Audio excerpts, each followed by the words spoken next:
E aí, moçada, tudo bem? Professor Giovanni aqui, dando sequência ao estudo aí dos tipos sanguíneos. Nós já tivemos uma aula aí sobre sistema ABO, legal? Então vamos dar uma olhada agora no sistema RH. Importante dizer para vocês, galera, que existem mais de 20 tipos de grupos sanguíneos por aí, né? Os mais importantes são esses que a gente acaba estudando no ensino médio, que é o sistema BO, o sistema B0 e o fator aqui RH, legal? Mas nós temos outros sistemas, sistema MN, sistema Duff, KEL, KID, que caso você um dia vire especialista, né, acabe estudando, indo para essa área médica, para a área de biomedicina, você acaba tendo contato aí com outros sistemas também, beleza? Bora lá dar uma olhada então nos tipos sanguíneos em relação agora se o sangue é positivo, o sangue é negativo, né? Vamos dar uma olhada nisso e vamos falar também de uma doença importante aí, a doença hemolítica do recém-nascido. Então, vem comigo e vamos lá falar do sistema RH ou do fator RH.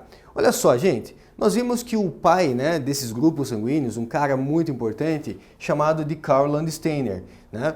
Agora, ele vai dar continuidade ao estudo de grupos sanguíneos, por quê? Porque melhorou, né? Diminuíram o número de problemas com transfusão sanguínea, diminuíram o número de mortes por problema relacionado à transfusão errada, né?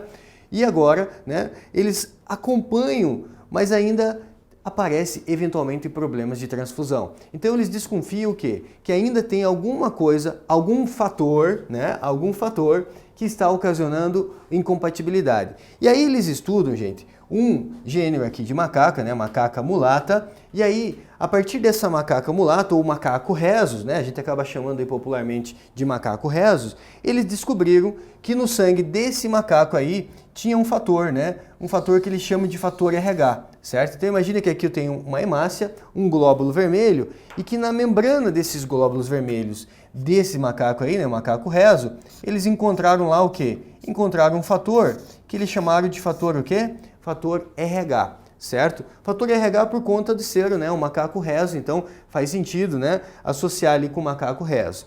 E aí eles foram fazer o quê? Comparações em relação ao sangue humano para ver se no sangue humano também tinha esse fator, certo? Fator que eles também chamaram, tá, gente? Eventualmente nos exercícios ele pode aparecer como fator RH ou pode aparecer também como fator D, né? Então posso chamar de fator D. Quando a gente vai fazer continhas, né, utilizando o sistema RH, normalmente a gente usa ou a letra R ou a letra D. A letra D por conta disso aqui, né? Pode ser também fator o quê? Fator D. Quem tem, a regra é o seguinte, quem tem esse fator RH na membrana das hemácias, significa que esse cara aqui é o quê? Que esse cara aqui é RH positivo, certo? Então esse cara aqui tem sangue o quê? Sangue positivo. E 85% da população, mais ou menos, né, em torno de 85% da população, tem sangue o quê? RH positivo. Ah, professor, então é mais comum ser RH positivo. Isso, é mais comum. 15% da população que tem o sangue RH negativo. Então, Karl Landsteiner e Wiener, em 1940, né, estudando o sangue do macaco rhesus, descobriram então essa situação, esse fator RH. Demora mais um tempinho, né, para que eles possam fazer testes e ver esse fator como que funciona também em relação ao sangue humano. E aí, galera, existe uma regra, né? Da mesma forma que nós vimos lá que tem uma regra para sangue A pode doar para quem, sangue O pode doar para quem, receber de quem, aqui também tem uma regra. E a regra é o seguinte, ó. Imagina que eu tenho sangue do tipo RH negativo. Então imagina, eu sou RH negativo, então eu me enquadro aqui, certo? Tem uma situação bem especial aqui. Eu falei para vocês que lá no sistema ABO, se eu tenho sangue A, eu já vou nascer o quê? Com os anticorpos anti-B. Se o meu sangue é B, eu já vou nascer com os anticorpos o quê? Anti-A. Aqui acontece o seguinte, galera. Se eu sou o fator RH negativo, eu não vou nascer com os anticorpos anti-RH, certo?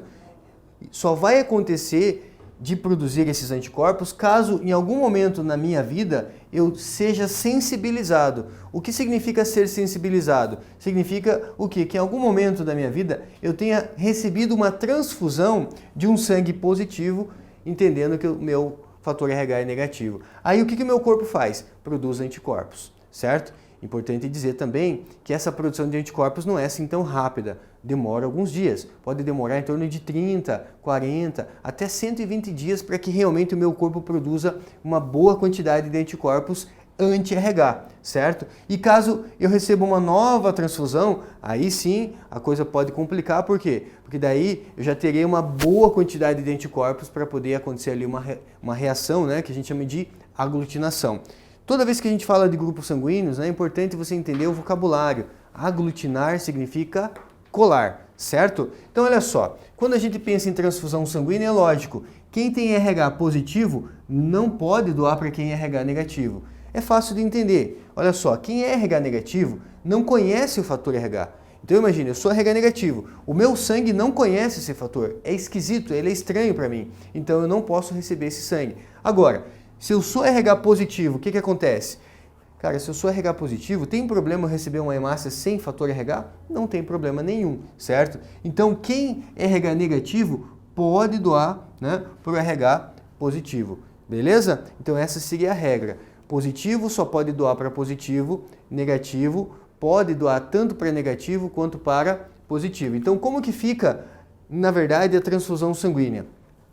O verdadeiro receptor universal é o AB positivo, porque o AB positivo ele pode receber de todos os tipos sanguíneos que são positivo, mas ele também pode receber de todos os tipos sanguíneos que também são o que, gente? Negativo. Então o verdadeiro receptor universal é o AB positivo. E o verdadeiro doador universal é o O negativo, porque lembre-se, né? Positivo só pode doar para positivo, negativo pode doar para quem é negativo e também para quem é positivo. Então o verdadeiro doador universal é o sangue do tipo O negativo, certo? Então fica aí bem completo para vocês. Para que você não tenha mais problema com isso, ó, negativo pode doar para todo mundo, seja positivo, seja negativo, seja O, seja AB, não tem frescura aqui, certo? Lembrando que tem, né, um limite em relação a uma bolsa de sangue, porque pode acontecer ali uma reação, né, de aglutinação. Então sempre a gente vai priorizar na transfusão o mesmo tipo sanguíneo, mas de modo geral, então o O negativo é o doador universal, pode doar para todo mundo, certo? E pode receber de quem, professor? Ele pode receber só dele mesmo, né? O negativo só vai poder receber de O negativo. E às vezes tem gente que fala assim, ai professor, então é bem melhor ser AB do que ser O. Só que o sangue O é um sangue mais comum, gente. É um sangue mais fácil de você encontrar na população. Então não dá para dizer assim qual sangue é melhor, né? Não dá, né? Às vezes você vai dizer, posso receber de todo mundo, mas é um sangue mais raro o sangue AB, certo? O sangue O só pode receber dele mesmo, mas O se encontra facilmente por aí, né? A maioria da população tem sangue do tipo O, certo? Vamos lá então. Quem é o receptor universal? É o AB. Então o AB pode receber sangue AB negativo, AB positivo, O negativo, não tem problema. Sempre respeitando aquela, né, uma bolsa de sangue, de preferência é importante que ele receba AB positivo, mas se precisar receber sangue de outro tipo, ele pode receber uma bolsa de sangue, sem problema algum, certo? E aí, agora, eu preciso que você mude a chave aí na tua cabeça, porque a gente vai falar de tipagem sanguínea. O que é uma tipagem sanguínea? Imagina que eu vou fazer um exame com você agora, né? Vou pegar uma agulha, vou furar a pontinha do seu dedo e a gente vai pegar aqui 3 gotinhas do teu sangue, certo? Então imagina o seguinte, peguei 3 gotinhas sua, pinguei aqui, ó, 3 gotinhas de sangue aqui, certo? E aí, o que a gente faz? Você vai ter um soro anti-A, você vai pingar um soro anti-A. Esse soro é uma substância que você já tem em laboratório. Um soro anti-A na primeira gotinha, um soro anti-B na segunda gotinha, um soro anti-RH na terceira gotinha. Você tem que pensar assim, um esquadrão antibomba, ele é treinado para desarmar a bomba. Então o esquadrão antibomba reage com a bomba. Se é um soro anti-A, ele vai reagir com qual substância, gente? Com a substância A. Então se a reação, olha só, tá vendo que ficou esquisito? Aglutinou, colou. Se a reação química aqui aconteceu, significa que o soro anti-A, ele reagiu com qual substância? Com a substância A. Então significa que essa pessoa tem aglutinogênio A. Quando eu pinguei o soro anti-B, veja que ficou bem homogêneo, nada aconteceu. Então significa que essa pessoa não tem o aglutinogênio do tipo B. Então ela é A. Agora, ela é A positivo ou negativo? Veja que quando eu pinguei o soro anti-RH, aqui também aglutinou. Também ficou esquisito. Então essa pessoa aqui, na verdade, vai ser o quê, gente? A positivo, certo? Vou passar mais um, até você ficar bem treinado nisso aqui, ó. Pegamos um outro camarada aí, 3 gotinhas de sangue. Gotinha aqui, gotinha aqui, gotinha aqui, certo? Vou pegar o meu soro aqui, anti-A. pingo na primeira gotinha. Veja que reagiu. Se é o soro anti-A, ele reage com o aglutinogênio A. Então, se reagir, significa que essa pessoa tem o aglutinogênio A no sangue. Então, eu já sei que ela é A. Veja, não reagiu com o soro anti-B, não reagiu com o soro anti-RH. Então, essa pessoa aqui vai ser o que, galera? A negativo, certo? Vou passar mais um e aí você tenta adivinhar para mim. Veja lá, que tipo sanguíneo tem essa pessoa aí? Aqui, né, olha só, pinguei o soro anti-A, uma outra pessoa não reagiu. Pinguei anti-B, se é anti-B, significa que esse soro anti-B, ele vai reagir se tiver a substância B, então reagiu. Então essa pessoa tem B, aglutinogênio B no sangue. Pinguei anti-RH, se reagir, significa que essa pessoa tem o fator RH no sangue. Então, na verdade, essa pessoa vai ser o quê, gente? B positivo. Mais um para vocês aí, ó. Ah, professor, reagiu com tudo. Se reagiu com tudo, esse sangue é AB positivo, né? AB positivo. Mais um? E esse aqui que não reagiu com nada? Pinguei o soro anti-A, não reagiu. Então quer dizer que não tem a substância A no sangue. Pinguei o soro anti-B, não reagiu. Não tem a substância B. Pinguei o soro anti-RH, não reagiu. Então essa pessoa aqui vai ser o O negativo, né? O negativo. Legal? Então toma cuidado, galera. Se a questão falar de tipagem sanguínea, o que é uma questão que fala de tipagem sanguínea? É uma questão que ela vai levar em consideração um exame de sangue. É eu descobrir qual é o meu tipo sanguíneo. Como que eu descubro? Né? Dessa maneira aqui, fazendo um exame de tipagem sanguínea. Legal? Para finalizar essa parte teórica, e aí a gente vai fazer 2 exercícios, tem uma doença importante chamada eritroblastose fetal. Eritroblastose fetal. Vamos traduzir, galera? Blasto do latim quer dizer jovem, né? Alguma coisa que acontece de maneira precoce, ou seja, numa fase ainda embrionária, né? Numa fase ainda em desenvolvimento ali. Né? Embrionária não, mas numa fase em desenvolvimento, né? Numa fase fetal. Eritro quer dizer o quê? Eritro quer dizer vermelho, ou seja, estou falando de glóbulos vermelhos do feto, né? Glóbulos vermelhos do feto. Aqui nós temos, né, então, doença hemolítica do recém-nascido é a mesma coisa? É a mesma coisa, por isso que eu abreviei lá no começo, né, da nossa aula, DHRN, doença hemolítica do recém-nascido. Então, olha só, meus queridos, nós temos aqui a seguinte situação. Quais são as condições para que essa doença aconteça? Então, meninas, papo reto aqui com vocês agora, só vai ter perigo dessa doença acontecer se o teu sangue, menina, for o quê? RH negativo. Então, primeira condição para que a doença aconteça, primeira condição, certo? A mãe, né? A gente está falando aqui da mãe. A mãe tem que ser o quê, gente? RH o quê? RH negativo. Então, meninas, se o teu sangue é RH positivo, esquece. Você nunca vai ter problema com essa doença aqui, certo? Uma doença, né, provocada pelo fator RH, caracterizada pela destruição das hemácias do feto, certo? É a mãe atacando as hemácias do feto. As consequências dessa doença são graves. Imagina só, a organogênese bombando, desenvolvendo os órgãos desse feto e de repente a mãe começa a atacar as hemácias dessa criança. Você sabe que hemácia transporta oxigênio principalmente, né? Então imagina destruir hemácia no momento crucial do desenvolvimento. Isso pode ocasionar vários problemas, tá, gente? Inclusive a morte dessa criança. Então vamos entender. Quais são as condições para que essa doença aconteça? A mãe tem que ser RH negativo, primeira condição. Segunda condição, olha só, segunda condição, o pai, né? O pai dessa criança tem que ser o quê? RH positivo. Ah, professor, o meu namorado é RH negativo. Esquece. O meu marido é RH negativo. Esquece. Só vai acontecer, essa aqui seria então a segunda condição. Né? A primeira condição, a mãe RH o quê? A mãe RH negativo, o pai RH positivo. Então, primeira condição aqui, certo? Tá aí. E aí, qual seria a terceira condição? Não, vamos entender aqui o seguinte, né? O pai é RH positivo, a mãe é RH negativo, existe a possibilidade de um filho nascer o quê, galera? Nascer RH positivo. Caso um filho nasça com, né, então terceira condição, um filho RH positivo. Então imagine, é uma mulher RH negativo, mas ela está gerando uma criança aqui, né, no útero materno com RH positivo. Tem problema? Primeiro filho normalmente não. Vamos entender por quê. Não existe mistura de sangue da mãe com a criança, certo? Você tem vasos sanguíneos da mãe que chegam muito próximo da criança. Então, não tem mistura de sangue. E as hemácias da criança, elas não passam para a mãe. Porque lembre-se, o fator RH ele fica na hemácia, então a hemácia não passa para a mãe, certo? A placenta até permite que algumas substâncias passem, mas o glóbulo vermelho da criança não passa para a mãe. Então, teoricamente, está tudo bem. Ela não sabe que está gerando uma criança com tipo sanguíneo ali incompatível com o dela.